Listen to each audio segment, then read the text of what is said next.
Hi, I'm Kottaveiinflux, where every day is a journey into my mind. So I welcome you to my imagination and the next season of my life. So I woke up this morning thinking that if I was a color, what color would I be? I know it's an odd question because people look at me and they see the woman, they see the artist, they see the teacher, they see the mother, they see all of these different components that make me who I am. But if I was a color, I'd be yellow. For so many years, my favorite color was green.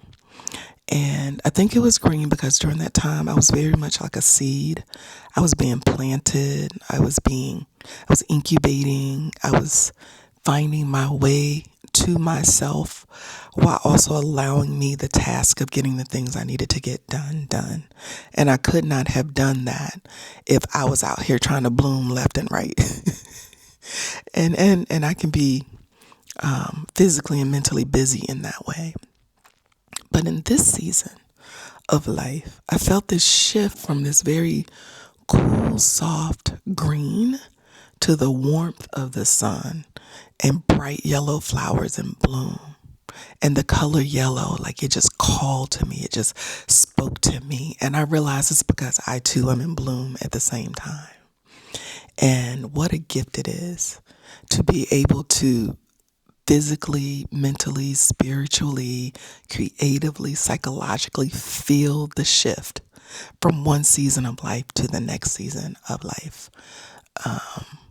And to feel it so seamlessly and so gratefully. I go outside now and the sun feels warmer. Everything's greener. The sky is bluer. Everything about life feels a little bit more vibrant because I do not have to dampen all of the color that I feel inside myself. Well, you may say, well, what does that have to do with art? Just hold on a minute. I'm going to tell you. I know several artists that create a certain style of work and they stay stuck in the groove of that work because the world won't let them change. They become known for a specific type of work that they do, maybe a specific style or specific colors that they use or the way they present it, the substrate, the medium. And they're ready to pivot. Like I've been painting, but now I want to do sculpture. Or I'm known for my sculpture, but now I want to do installations or performance pieces.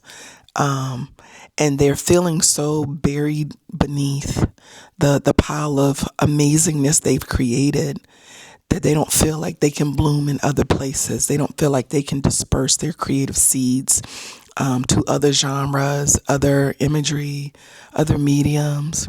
Well, I just say free yourself. Throw those seeds to the wind and see what comes up. Don't let what other people think of your work or even the money. And I repeat, I know money's important to live. I'm not discounting that. Pay artists what they're due. But give yourself space in what you're already doing to plant something else and see what grows, to try something else. A lot of artists I know are multi-passionate like me.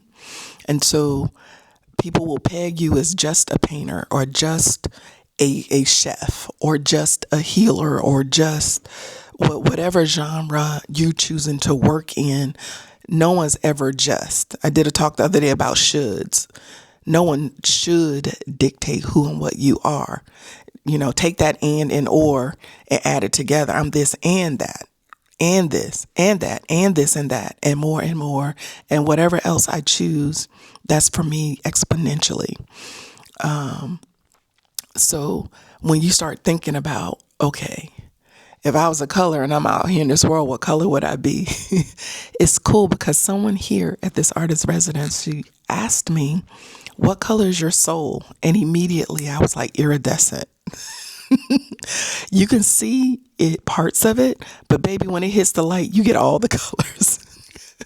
You get all the colors. I'm not very an extrovert. People think I am. I am not an extrovert. I am an introvert with social anxiety. So for me to go outside and show you all my colors, it's exhausting for me, and I have to pull it back in and recover from that.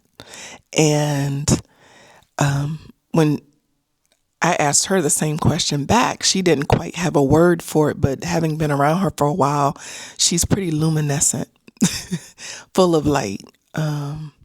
It's easy to be who you are, but we oftentimes don't consider who we are and how we would describe ourselves to other people. There's a great quote that says, if you don't know who you are, other people will be happy to tell you. And since I was 11, I never wanted other people to tell me who I was. And so I always and intentionally and purposefully considered myself on a regular basis. Who am I outside of this? Who am I outside of a partner? Who am I outside of my children? Who am I outside of my art? Who am I outside of being a teacher and an educator? Who am I outside of all of this? If I stripped my creative self down to the core and the essence of who I am, who is that? Okay?